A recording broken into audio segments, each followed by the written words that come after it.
This is probably going to be a controversial one, but I'm just going to come out and say it. Sexual fluidity and acceptance of sexual fluidity creates distrust in marriage and in relationships. The more quote unquote open minded and accepted you are of sexual fluidity, you're opening up a can of worms. I'm sure there's some people out there that operate with what's called an open marriage and an open relationship. And I'm sorry. No, actually, I'm not sorry. But you can't tell me with a straight face that there's complete trustworthiness and comfort with that setup, especially from the male perspective. I can't imagine how emasculating it must be for a man to be in a relationship with a woman that is, for lack of a better term, a sexual free agent. For example, if you're a man and you're married to a woman that considers herself, I'm just using this as an example, that considers herself bisexual, you do realize that that puts an entire gender outside of yours up on the free agency market. You know, that openness, that overly sexually liberal minded mindset cannot lead to good things. I shouldn't even have to say this out loud. It should be pretty obvious, but it really can't be that way. There's a reason why the marriage template is so simple and straightforward. Monogamy between a man and a woman. It's so simple and straightforward. I know nowadays we're trying to add as many variables as possible because of our thoughts, because of our feelings, because of how we feel in the spur of the moment. And has anybody looked around and noticed that, I don't know, things don't seem to be getting any calmer or less confusing with all this?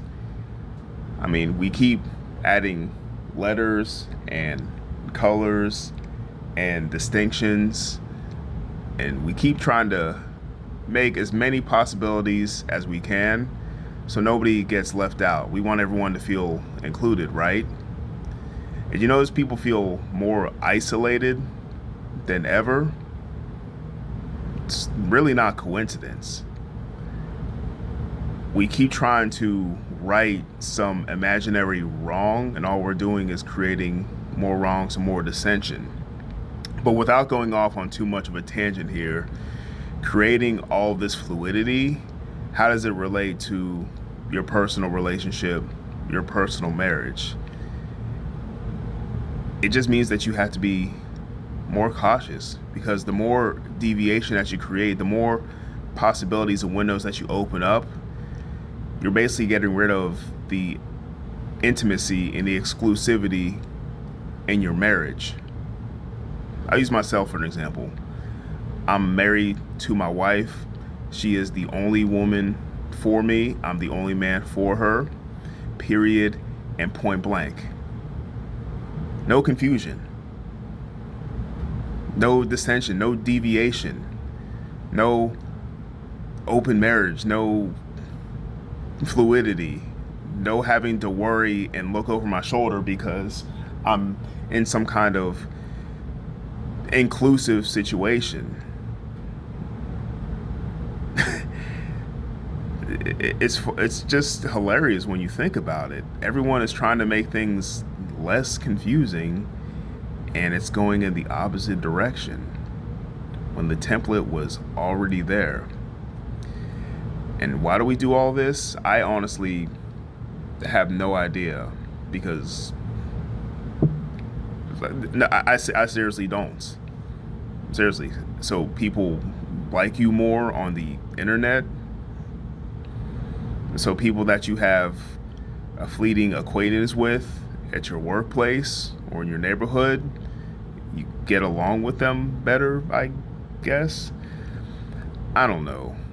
Just all this conformity out here, it needs to stop. And it's really no wonder why divorce rates are so high, why marriages fail so much. We just put up with all these deviations from the standard biblical template of marriage. And yeah, it creates so many problems that it's ridiculous. And I'm not one to say that, well, it's better for you not to be married, it's better for you to be single. I'm definitely not saying that. But for some folks out there that don't have a sense of spiritual maturity or a sense of loyalty or commitment to their spouse, it might be better for y'all just to stay single, and honestly, in some cases, to be just completely, I don't know. I'm trying to get away from saying like to be some kind of a hermit or something like that, but maybe it's better to just diffuse yourself from all the confusion out there in the world. Because some folks, it just hit me why this happens, like why people tolerate so much of this insanity. It's loneliness. That's what it is. And I don't mean loneliness as to whether or not you're married, but also, in fact, on a deeper level, not having a close relationship with God. You don't put Jesus first as your Lord. And then you operate in life constantly trying to fill a loneliness, a void. And I know it's easy for me to say because I'm happily married. And by the way, I find no problem, no shame in that. And I refuse for anybody to make me feel bad about that, especially you single people. But even beyond that, I realized like I'm not around my wife. I'm not around her 24/7, right? I have work, I have other obligations, I have things that I'm doing. But even if I'm alone, quote unquote, I'm not really alone because I have God on my side. I take him seriously. I respect the Lord.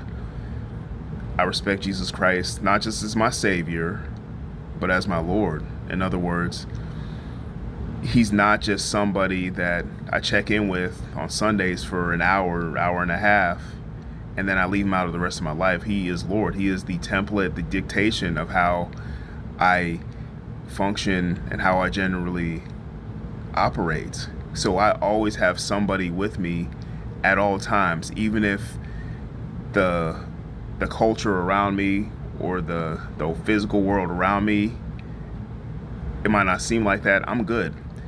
That's why I go and do things alone. Like I'll go and eat food alone, or I'll go sit in, I don't know, a cafe or something, or have a cup of coffee alone during the times where I don't have my kids or my wife with me, and I'm totally okay with it.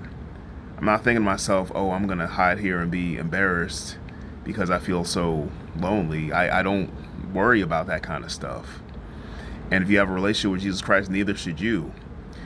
Here's what I'm really trying to get at is that you shouldn't make a spiritual, an emotional, and especially not a romantic compromise because you're fearing missing out and being lonely. And that's what I think is going on here. And especially with men, I'm talking to you right now specifically.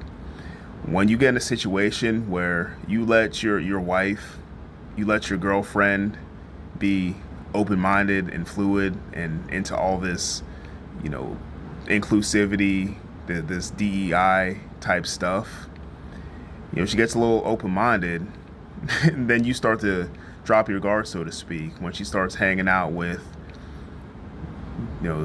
this guy that she works with a little too much, or, this girl, this woman she's hanging out with a little too much, or, she starts hanging out with, groups of people that take time away from your intimate time or your family time and all that kind of stuff. And I'm not talking about having your own distinct friend groups and all that kind of stuff. I'm not talking about being some sort of overbearing, paranoid weirdo about it.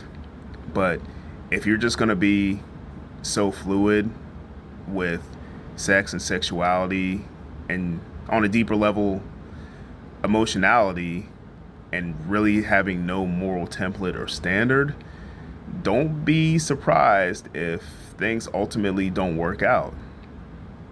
It's a very slippery slope. That's why in modern society, especially in Western society, the sanctity of marriage has declined so much. The sanctity of relationships has declined so much, despite how open-minded we are, supposedly, allegedly.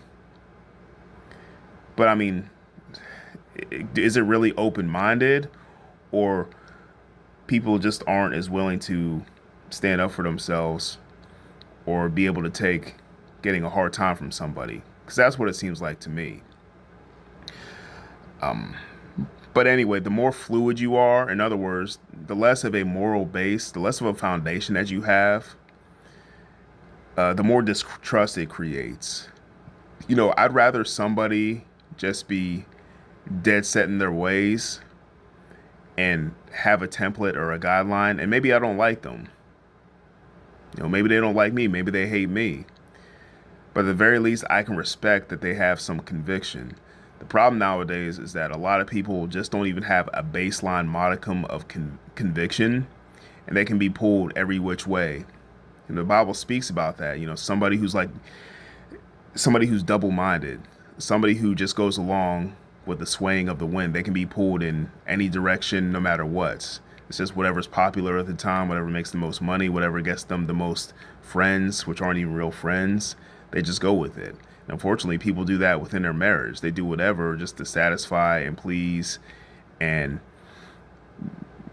make their wife, make your husband happy in the moment just to cover up the situation.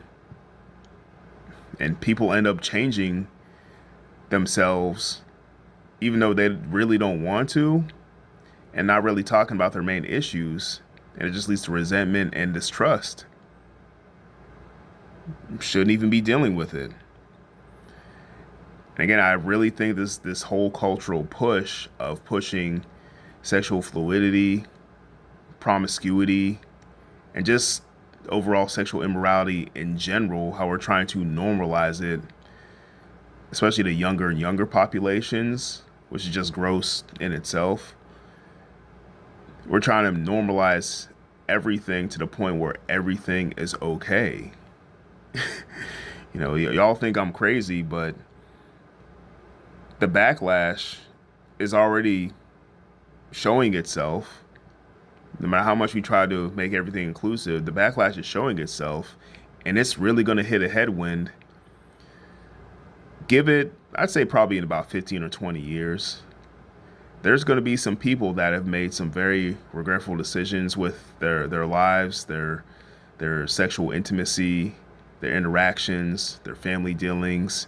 They're going to do some irreversible damage to their physical being, their spiritual being, their emotional being, and they're going to come back and be like, wow, like, I can't believe I did this to myself. I can't believe I did this to my marriage, my relationship, and even on the grand scheme of things, my just general dealings with others. There's going to be a huge backlash. Give it about 15 to 20 years. Give it a generation where we're going to be like, what the heck were we thinking? What the heck were we allowing? But I know that's going to go over a lot of people's heads that watch this video. Going back to my original point here, sexual fluidity creates distrust in marriage. Don't put up with it. Don't allow it within your marriage. Don't become so quote unquote open-minded that you just let everything go.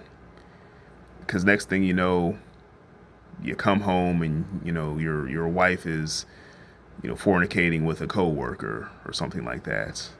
And next thing you know, you husbands, you come home and your wife is doing something promiscuous with another woman and totally destroying your marriage, your family life, your household, everything that you built up because you were just okay with everything and you said love is love and whatever kind of arbitrary stuff is just made up nowadays and you went along with the flow. So just be careful about that. Create a situation of trust. Create a situation of being exclusive, of being intimate.